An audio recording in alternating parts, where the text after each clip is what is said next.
ఈ దేశంలో standup comedians న్యూస్ని కవర్ చేస్తున్నారు. న్యూస్ని రిపోర్ట్ చేయాల్సిన వాళ్ళు కంటెంట్ కోసం వెతుకుతున్నారు. ప్రభుత్వం కామెడీ చేస్తుంటే కంటెంట్ క్రియేటర్స్ నిజాలను చెప్తున్నారు. గవర్నమెంట్ చేయాల్సిన పని టీచర్లు చేస్తుంటే స్కూల్స్లో ఎడ్యుకేషన్ కన్నా ఎక్కువ డిబేట్ మందిర్ మసీద్ మీద జరుగుతుంది. ఈ దేశంలో ఎడ్యుకేషన్ గురించి మాట్లాడితే మీరు జైల్లో ఉంటారు. ఫ్యూచర్ని వదిలేసి పాస్ట్లో బతుకుతున్న ఈ దేశంలో సినిమా పాలిటిక్స్ మీద ఆధారపడి ఉంది.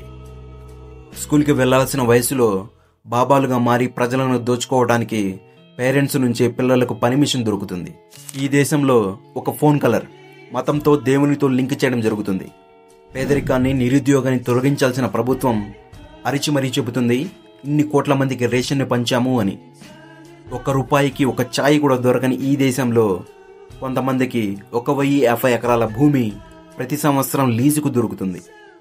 ఈ దేశంలో రూల్స్ మాట్లాడినా అయ్యా ఇది అని చెప్పినా పుట్టిన వానికి మరణము తప్పదు, మరణించిన వానికి జన్మము తప్పదు. అనివార్యమగు ఈ విషయమును గూర్చి శోకింపతగదు.